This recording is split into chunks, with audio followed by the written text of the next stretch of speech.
মানুষকে আমি পরামর্শ দিতাম, কারণ তখন আমার নিজের ইনকাম ছিল না। আমি দেখলাম যে ইউটিউব থেকে ইনকাম করা যায়, আর যখন দেখলাম ইউটিউব থেকে ইনকাম, তখন তো ফোন দিয়ে ভিডিও বানাতে পারবো। তখন ছিল কাইন মাস্টার, আর কাইন মাস্টারে ওই ভিডিও আমি কি তৈরি করে এডিট করতাম, মানে ফোন দিয়ে আমি ক্যামেরা রেকর্ড করতাম আর কাইন মাস্টার দিয়ে এডিট করতাম। এরকম করতে করতে আমি গ্যারেজে থাকা অবস্থা 9 মাস আমি ভিডিও আপলোড করি, 160টা ভিডিও আপলোড করি। গ্যারেজে কাজ করতাম, যে মোটরসাইকেল চাকা চেঞ্জ করতাম, তারপর আপনার এই যে ইঞ্জিনে কাজ করা লাগতো, তারপর বডি ওয়াশ করতে হতো, এই ধরনের অনেক কাজ ছিল, এগুলো করতে হতো। তো ওই পাশাপাশি আমি আবার আমার উস্তাদ যে ছিল গ্যারেজের, তার থেকে একদিন ছুটি নিতাম হাফ বেলা, তারপর প্রতি শনিবার 5 থেকে 6টা ভিডিও তৈরি করতাম, মানে পুরো সপ্তাহ যেন একটা করে ভিডিও দিতে পারি। প্রথম ইনকাম করি 2021 সাল যাওয়ার পরে 22-এর শুরুতে 45,000 টাকা। জীবনের প্রথম ইনকাম করে আপনার প্রথম একটা মিলাদ দিছি। এই শুরু করার পরে আমার আম্মার থেকে 20,000 টাকা আমি ঋণ নিই, মানে যেটা আমার ল্যাপটপ নিতে হবে একটা। এবং আমি তখনই চিন্তা করছি এমন কিছু আমি করে দেখাবো যেটা মানুষ আমাকে দেখে স্বপ্ন দেখবে। তখন আমি কি করি, একটা প্রতিষ্ঠানে ভর্তি হই, মানে আমাদের এই লোকালি এরিয়াতে। তো এখানে ভর্তি হওয়ার পর আমি 6,000 টাকা প্রথম মাইর খাই। এই 6,000 টাকা মাইর খাওয়ার পরে আমি চিন্তা করলাম, না আমি নিজে থেকে কিভাবে ফ্রিতে শিখা যায় সেটা চিন্তা ভাবনা করি। আর একটা মজার বিষয় হলো যে ইংলিশ জানার জন্য আমি বিদেশি 3টা মেয়েকে বন্ধু বানাইছিলাম, মানে গার্লফ্রেন্ড বানাইছিলাম।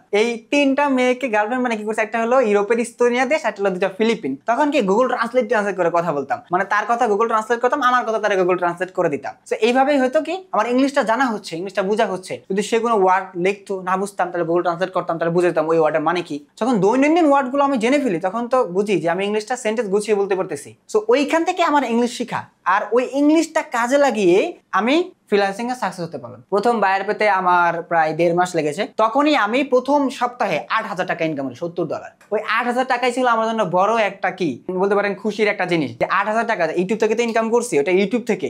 কিন্তু এই ফ্রিল্যান্সিং থেকে, মানে কোনো বিদেশি মানুষকে নিজের কাজের মাধ্যমে তাকে সহায়তা করে, হেল্প করে ওই যে রেমিটেন্স একটা নিয়ে আসা, এটা আমার জন্য একটা ছিল মহা খুশির ব্যাপার, আনন্দ। তখন আমি শুরু করলাম রাত দিন পরিশ্রম করা। আমি 2021 সাল থেকে এই যে এখন 2025 সাল, এরকম করতে করতে আমি ফাইবারে কাজ করেছি, আপওয়ার্কে কাজ করেছি। এরকম করতে করতে আমি এখন অনেকগুলো ক্লায়েন্টের সাথে কাজ, এবং আমি এখন একটা রিমোট জব করি, তাও আবার ইউএসএ, একটা অ্যামাজন অথবা ওয়ালমার্ট এরকম স্টার্টআপ কোম্পানিতে। পাশাপাশি আমার 2টা বিজনেস আছে। একটা হলো আমার এসবিএফ আউটসোর্সিং ইনস্টিটিউট, যেখানে আমি মানুষকে শেখাচ্ছি। 2023 সালে শুরু করি, এটা 2023 সালের শেষের দিকে। এখন ওইখানে আমি প্রায় 30 জন নিয়ে আমি ব্যাচে যাত্রা শুরু করি, আর ওইখান থেকে আলহামদুলিল্লাহ 50% সাকসেস বের হয়েছে, যারা ইনকাম করেছে। আবার আমার ওই ব্যাচ 1-এর স্টুডেন্ট, সে ইউএসএর কোম্পানিতে জব করতেছে, এবং সে এই ফ্রিল্যান্সিং এর টাকা দিয়ে সে জমি কিনছে কিনতে নাকি বাড়ি করার জন্য। আমার ভালো লাগে, কখনো হিংসা লাগে না, কারণ আমি দেখি যে আমি ইনকাম করি মাসে 90 থেকে 1 লক্ষ টাকা, আমার স্টুডেন্টরা এর বেশি ইনকাম করে। যখন আমি এটা দেখে তখন আমি নিজে নিজে হাসি। অনেক সময় আল্লাহ তাআলার কাছে বলি, আল্লাহ তুমি আমার দোয়া কবুল করছো, যেটা আমি চাইছিলাম, যে আমি চাই আমার স্টুডেন্টগুলো আমার থেকে বেশি ভালো পর্যায়ে যাক, তুমি সেটা করছো।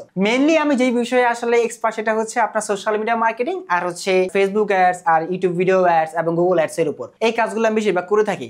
মেইনলি আমি অনলাইনেই শিখিয়ে থাকি। তো আমার কোনো ফিজিক্যাল অফিস নেই, বা এটা দেওয়ার এখন কোনো প্ল্যানিং নেই, কারণ যেহেতু আমি মাল্টিটাস্কিং করছি বিভিন্ন কোম্পানিতে বা রিমোট জব। কিন্তু আমি ব্যবস্থা করে দিয়েছি আমাদেরকে শেখার জন্য, সেটা অনলাইন, একমাত্র অনলাইনে। সো আমি জুমের মাধ্যমে, গুগল মিটের মাধ্যমে, এগুলোর মাধ্যমে ক্লাস নিয়ে থাকি। সো এইভাবেই আমি শিখাচ্ছি। ক্লাসগুলো শেষে আমি রেকর্ড ক্লাস দিয়ে দিচ্ছি, প্র্যাকটিস করার একটা টিম আমি অর্গানাইজ ভাবে রেডি করে দিচ্ছি।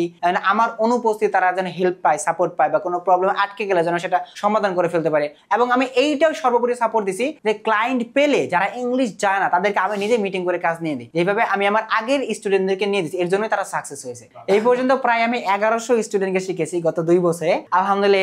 এর মাঝখান থেকে অধিকাংশই সাকসেস। তো এই যে দেখেন, আমি একটা ছেলে যে কিনা গ্যারেজে কাজ করেছি, তাই কি আমি স্বপ্ন থামিয়ে দিচ্ছি? না, থামিনি। কিন্তু আমি কিন্তু কম্পিউটার কাজে শিখেছি, ডিজিটাল মার্কেটিং শিখেছি, এবং আমি এই যে ইনকাম করতেছি, ইনকাম দিয়ে কিন্তু আমি ফ্যামিলিকে সাপোর্ট দিতেছি। ফ্যামিলির যা প্রয়োজন তা আমি চাহিদা মিটাচ্ছি, এবং আমি একটা প্রাইভেট ইউনিভার্সিটিতে পড়ালেখা করতেছি। সো এই সমস্ত বিষয় মিলে আমি মনে করি যদি একটা মানুষ চেষ্টা করে, সে আমার মতো না, সে আমার থেকেও আগুন হতে পারবে। মোবাইল টোবাইল এগুলা নিয়ে খুব ব্যস্ততার ভিতরে থাকতো, মনে করতাম যে মোবাইলের ছেলেপেলেরা খারাপ হয়ে যায়। পরে যখন দেখলাম যে একটা সময় আর কিছু কথাবার্তা যেটা নিয়ে বৈশা ওইখানে বলতেছে, এটা একটা ভালোর দিকটা আসে।